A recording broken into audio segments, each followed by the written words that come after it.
Chairman Jordan, Ranking Member Nadler, Chairman Comer, Ranking Member Raskin, members of the committee, good morning.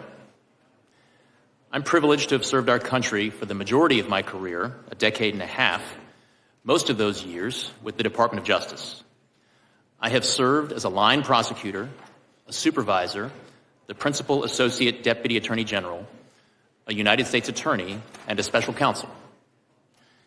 I've served in these roles with gratitude as the son of immigrants to this country, the first member of my family to be born here.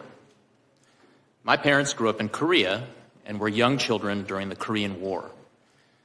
My father remembers being hungry and grateful for the food that American GIs shared with him and his siblings. My mother fled what is now North Korea in her own mother's arms, heading south to safety. My parents eventually met, married, and came to the U.S., seeking a better life for themselves and for their children. Their lives and mine would have been very different were it not for this country. No matter the role, no matter the administration, I have applied the same standards and the same impartiality. My respect for the Justice Department and my commitment to this country are why I agreed to serve as special counsel when asked by the Attorney General. I resolved to do the work as I did all my work for the department, fairly, thoroughly, and professionally, with close attention to the policies and practices that govern department prosecutors. My team and I conducted a thorough, independent investigation. We identified evidence that the president willfully retained classified materials after the end of his vice presidency when he was a private citizen. This evidence included an audio-recorded conversation during which Mr. Biden told his ghostwriter that he had, quote, just found all the classified stuff downstairs, end quote. When Mr. Biden said this, he was a private citizen speaking to his ghostwriter in his private rental home in Virginia. We also identified other recorded conversations during which Mr. Biden read classified information aloud to his ghostwriter. We did not, however, identify evidence that rose to the level of proof beyond a reasonable doubt. Because the evidence fell short of that standard, I declined to recommend criminal charges against Mr. Biden. The department's regulations required me to write a confidential report explaining my decision to the Attorney General. I understood that my explanation about this case had to include rigorous, detailed, and thorough analysis. In other words, I needed to show my work, just as I would expect any prosecutor to show his or her work explaining the decision to prosecute or not. The need to show my work was especially strong here. The Attorney General had appointed me to investigate the actions of the Attorney General's boss, the sitting President of the United States.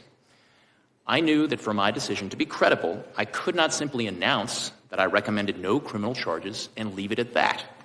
I needed to explain why.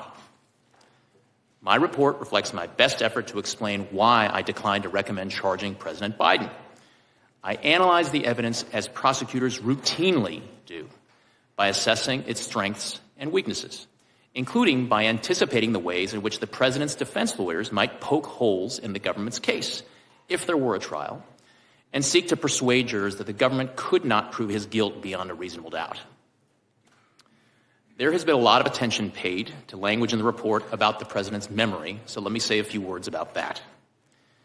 My task was to determine whether the president retained or disclosed national defense information willfully.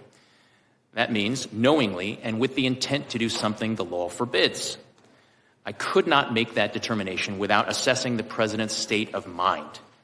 For that reason, I had to consider the president's memory and overall mental state and how a jury likely would perceive his memory and mental state in a criminal trial.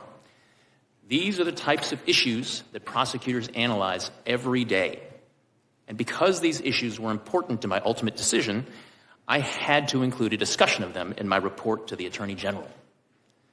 The evidence and the president himself put his memory squarely at issue. We interviewed the president and asked him about his recorded statement, quote, I just found all the classified stuff downstairs, end quote. He told us that he didn't remember saying that to his ghostwriter. He also said he didn't remember finding any classified material in his home after his vice presidency. And he didn't remember anything about how classified documents about Afghanistan made their way into his garage. My assessment in the report about the relevance of the President's memory was necessary and accurate and fair. Most importantly, what I wrote is what I believe the evidence shows and what I expect jurors would perceive and believe. I did not sanitize my explanation, nor did I disparage the President unfairly. I explained to the Attorney General my decision and the reasons for it. That's what I was required to do. I took the same approach when I compared the evidence regarding President Biden to the department's allegations against former President Trump. There, too, I called it like I saw it.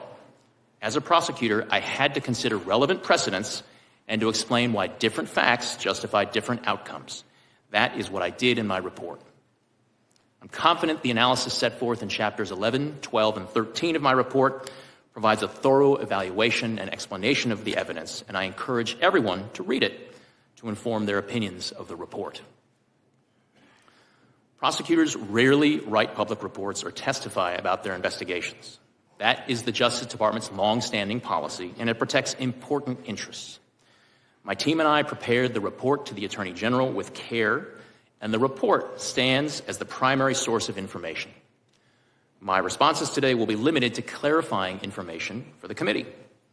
I will refrain from speculating or commenting on areas outside the scope of the investigation, nor will I discuss what investigative steps we did or did not take beyond what's in the report.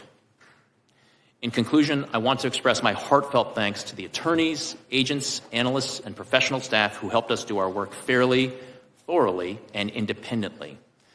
I am grateful and privileged to have served with them. I single out for particular thanks Deputy Special Counsel Mark Crickbaum, a former United States attorney himself, who brought great wisdom, skill, and judgment to our task. Thank you. I welcome your questions.